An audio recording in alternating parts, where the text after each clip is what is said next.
Bonjour les développeurs, je suis Houssam Delaï, un consultant Xamarin Aswat. Dans cette vidéo, on va faire le tour des plugins les plus utilisés dans le développement avec Xamarin Forms. Ces plugins, qui sont déjà disponibles sous forme de NuGet Package, nous permettent d'ajouter des fonctionnalités à notre application Xamarin Forms d'une manière plus rapide. Différents plugins sont disponibles qui nous permettent d'accéder à la caméra, d'accéder aux maps du smartphone, de faire aussi accéder à la géolocalisation de l'utilisateur et d'accéder à des fonctionnalités qui nous permettent de vérifier la connectivité Internet du device. D'autres plugins nous permettent aussi de faire scanner les codes à barres. Commençons par voir comment intégrer un NuGet Package avec Xamarin Forms. Donc ici, j'ai créé un projet Xamarin Forms avec Visual Studio. Et pour intégrer un plugin, donc ce que je peux faire, c'est aller vers la solution, faire un clic droit, puis on clique sur Manage NuGet Packages for Solution. Et à partir d'ici, on va sur le menu Browse. Et sur Browse, on va avoir tous les plugins qu'on peut utiliser dans notre application. On cherche ici un plugin qui nous donne accès à la caméra, par exemple, qui s'appelle xam.plugin.media. Donc, c'est ce plugin-là.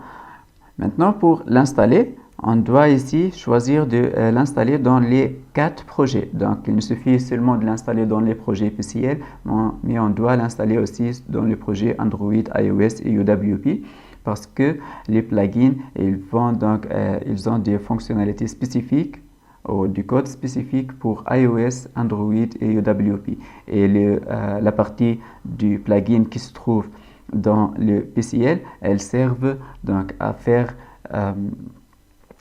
à invoquer les différents codes dans les applications spécifiques. On fait installer. Ici, on a donc un fichier README text qui détaille toute la procédure pour donc utiliser ce plugin, donc la documentation, comment le faire. On n'aura pas besoin. Et ici, on peut voir dans la liste de références qu'il a donc ajouté une référence vers ce plugin.media dans le projet PCL, aussi dans le projet Android plugin.media et de même dans le projet iOS, on trouve plugin.media comme étant une référence. Maintenant, donc, on est prêt à utiliser ce plugin. Donc, si je vais ici sur le fichier main page, à partir d'ici, je peux faire cross media. J'ajoute le namespace cross media et puis je fais ici .current et ici je peux voir toutes les méthodes qu'on peut utiliser donc pour faire accéder à la caméra et vérifier est-ce que la caméra elle est disponible, c'est-à-dire est-ce que l'appareil que j'utilise maintenant il a une caméra, parce que Xamarin Forms ça marche aussi sur les smartwatches, et dans les smartwatches, on n'a pas de caméra. Donc, on vérifie est-ce qu'on a une caméra, puis on invoque les méthodes pour faire donc take photo ou take video pour prendre des photos ou des vidéos. On peut aussi utiliser pic photo et pic video pour donc récupérer des photos à partir de la galerie de l'appareil. On peut spécifier des options pour si on veut prendre une photo. Ces options-là peuvent être relatives donc à la qualité de l'image, custom photo size ou le photo size, donc les dimensions de l'image. Certains plugins nous imposent donc à faire des initialisations dans le main activity de Android ou dans le app delegate dans iOS pour faire donc initialiser un certain code dans notre application. D'autres plugins nous demandent par exemple d'ajouter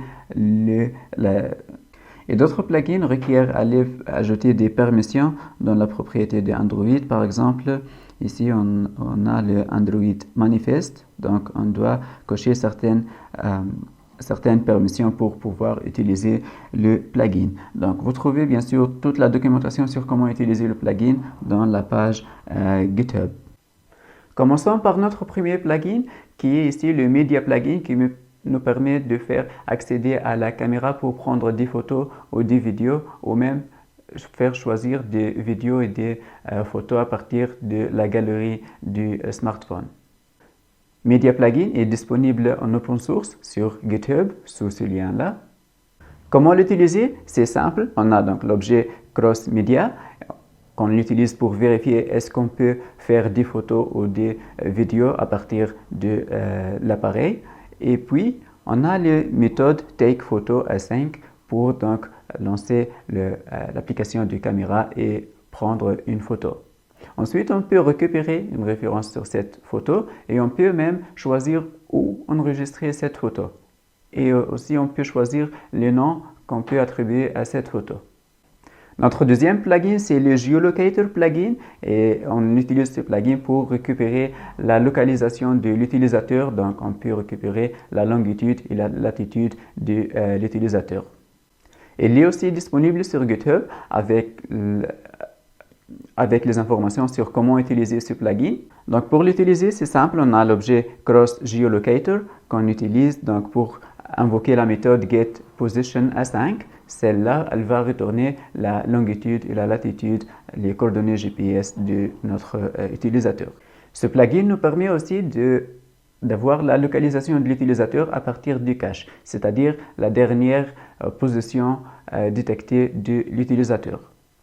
On peut l'avoir donc en invoquant ici getLastKnownLocationAsync. Cette méthode, donc, elle va retourner la dernière position.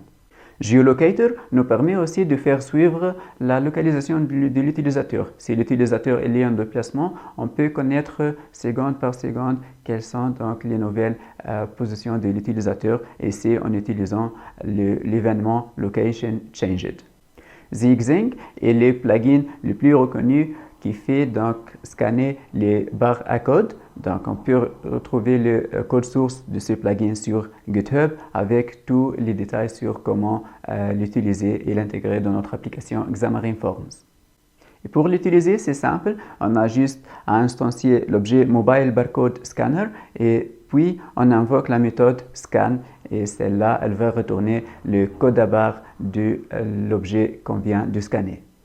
Le plugin Compass, il est utilisé pour indiquer le nord par rapport à la position de notre device, de notre smartphone. Son intégration, elle est simple. On a un objet ou plutôt un événement à entendre qui est le Compass Changed. En faisant inscription à Compass Changed, on va recevoir à chaque fois le e.heading qui va nous indiquer en degrés la position du nord par rapport à la verticale de notre smartphone. Bluetooth LE est le plugin qu'on veut utiliser pour donc intégrer Bluetooth Low Energy dans notre application Xamarin. Vibrate plugin est le plugin qui nous permet de faire vibrer le smartphone ou la tablette sous une application Xamarin Forms. Donc c'est simple comment on le fait. On a un objet Cross Vibrate. Puis on fait .vibration et on donne la durée de la vibration ici en millisecondes. Ici je détaille que je veux 1000 millisecondes, c'est-à-dire faire vibrer le smartphone pendant une seconde. User Dialogues est le plugin qu'on utilise pour communiquer avec l'utilisateur, pour lui montrer qu'on veut lui montrer des informations, où il y avait des alertes au niveau de l'application. Le Tools plugin est la version light de User Dialogues, puisque celui-ci il permet juste d'afficher un texte avec un titre et une description. Son utilisation elle est simple. On a un objet qui s'appelle donc Notification Options, où on spécifie le titre et la description, puis on invoque la méthode Notify pour donc faire apparaître le toast. Text-to-Speech plugin est le plugin utilisé donc pour donner en input à notre application un texte et puis l'application elle va essayer de produire un audio donc pour ce texte-là. Et c'est pratiquement le plugin le plus simple à utiliser puisque c'est juste une seule ligne de code là où on invoque l'objet cross-text-to-speech.current.speak et on donne donc notre texte à dire. Le plugin Speech Recognition est utilisé pour faire la reconnaissance de voix. Donc, il va prendre un input, un audio ou une voix, et il va produire en output un texte. Share plugin est utilisé pour faire partager du texte, des liens ou des images vers les applications de réseaux sociaux qui sont installées dans l'appareil de l'utilisateur. En utilisant l'objet cross-share, on peut spécifier le texte ou le lien à partager et on peut aussi spécifier est-ce qu'on peut partager seulement à Facebook ou à Twitter par exemple. Settings plugin est utilisé pour enregistrer des données sous forme de clés valeurs dans notre application. Donc, au lieu d'utiliser une base de données SQLite, là où on doit gérer les tables, les connexions, les colonnes de la table, on peut donc utiliser le plugin Settings pour juste enregistrer des valeurs simples sous forme de clés valeurs.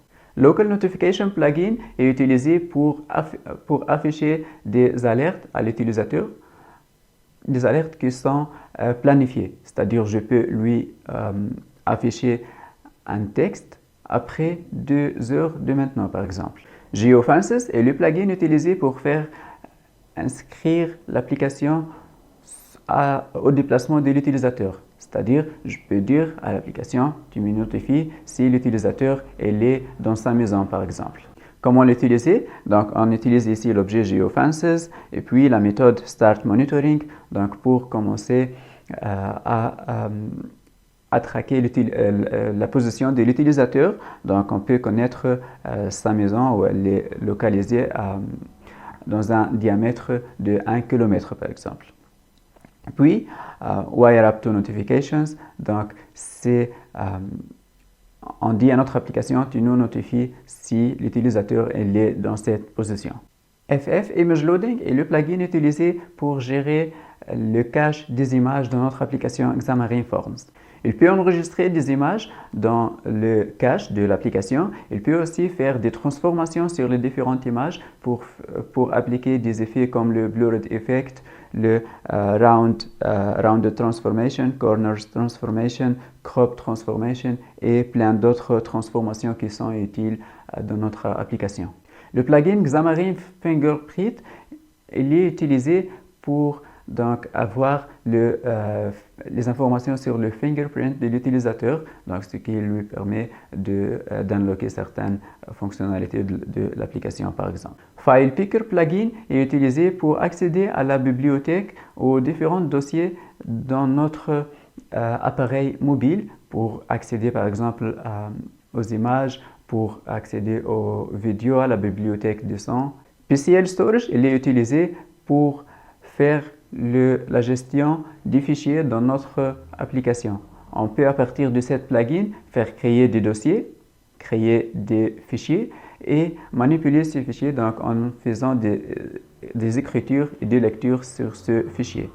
Launch Maps plugin est utilisé pour lancer la map native dans le device. C'est-à-dire si j'utilise Android par exemple, à travers de cette plugin, je peux lancer le map de Google Maps sur mon smartphone au lieu d'utiliser ou d'implémenter une map dans mon application. Donc, je peux recourir à la map qui est déjà prête et implémentée dans Android. Comment l'utiliser? On a juste invoqué une seule méthode qui s'appelle Navigate to, où on peut donc la donner soit les positions GPS, soit une adresse. Donc, elle va nous montrer le chemin de notre position actuelle vers cette adresse-là. Device Motion est le plugin qui nous donne accès au accéléromètre, gyroscope, magnétomètre ou la compasse dans notre appareil. Device Info plugin est le plugin qu'on utilise pour récupérer des informations sur l'appareil qu'utilise l'utilisateur. C'est-à-dire on peut connaître s'il utilise iOS la version 9 ou 10 ou s'il utilise le Android la version 6 ou 7 par exemple. PCL Crypto, on l'utilise pour faire crypter des données dans notre application. Et Connectivity Plugin est utile pour vérifier si l'appareil est connecté à Internet ou non. J'espère que cette vidéo a été bénéfique pour vous et merci bien et au revoir à d'autres vidéos.